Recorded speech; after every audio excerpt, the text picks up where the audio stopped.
News Sukma encounter master mind ఎవరు? అంత పకడ్బందీగా ప్లాన్ ను అమలు చేయడం వెనుక ఎవరున్నారు? సిఆర్పీఎఫ్ బలగాలను చక్రబంధం చేసి ఊచకొత కోసింది కరుడుగట్టిన మావోయిస్టు నేత ఎవరు? ఇతన్ని చూడండి. పసితనం వేడని మొహం, అమాయకంగా కనిపించే కళ్ళు, బలహీనమైన శరీరం. ఈ మధ్య దారి తప్పి మావోయిస్టు ఉద్యమంలో చేరినట్లు కనిపిస్తోంది కదా.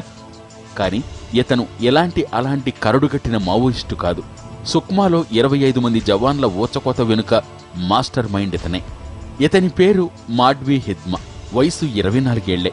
కాని మావోయిస్టు ఉద్యమంలో రాటుదేలిపోయాడు. ఉద్యమ వ్యూహాల్లో తలపండిన మావోయిస్టులున్నా వారందరినీ కాదని పార్టీ ఇతడికి తొలి మావోయిస్టు మిలిటరీ బెటాలియన్కు సారథ్యం కట్టబెట్టిందంటే ఎలాంటివాడో అర్థం చేసుకోవచ్చు. సుక్మా ఎన్కౌంటర్ వెనుక ఇతనే ఉన్నాడని పోలీసులు అనుమానిస్తున్నారు. మార్చి 11న 12 మంది సిఆర్పీఎఫ్ జవాన్లను బలిగొన్న ఎన్కౌంటర్ వెనుక కూడా ఇతడే ఉన్నాడని భావిస్తున్నారు. ఇదే కాదు, 2013 తర్వాత జరిగిన ప్రతి భారీ మావోయిస్టు దాడి వెనుక హిద్మా హస్తం ఉందని చెప్తుంటారు.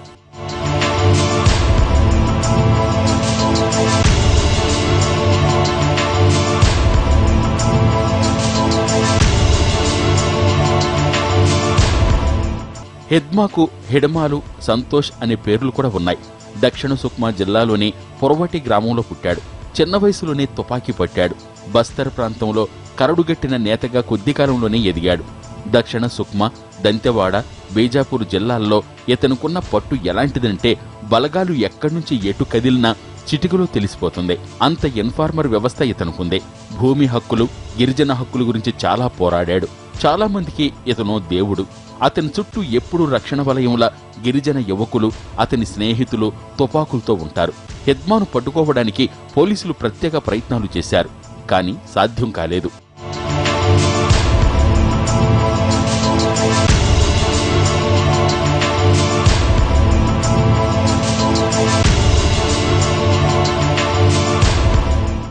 చేతులు కాలేక ఆకులు పట్టుకున్నట్లు సుక్మా దాడి తర్వాత కళ్లు తెరిచిన కేంద్రం 2 నెలల పాటు ఖాళీగా ఉన్న సిఆర్పీఎఫ్ డీజీ పదవిని భర్తీ చేసింది.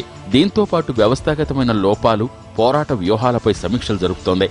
ఇక ముందైనా ప్రాణ నష్టం జరగకుండా చూడాలని భావిస్తోంది.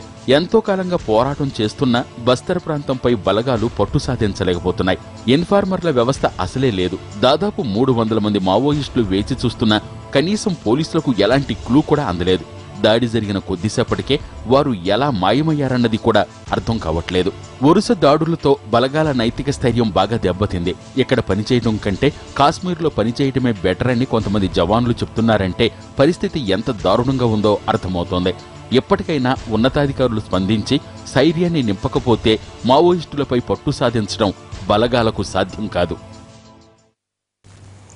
సుక్కాలో మావోయిస్టుల దాడి ఘటన జరిగిన ప్రాంతం వద్ద పోలీస్ హెలికాప్టర్ కూలిపోయింది. కూంబింగ్ నిర్వహిస్తుండగా చింతకుప్ప వద్ద పోలీస్ కోబ్రాలు ప్రయాణిస్తున్న ఓ హెలికాప్టర్ ల్యాండింగ్ సమయంలో ప్రమాదవశాత్తు కూలిపోయింది. ఈ ఘటనలో 2 పైలట్లు, 5 కోబ్రా సిబ్బందికి గాయాలయ్యాయి.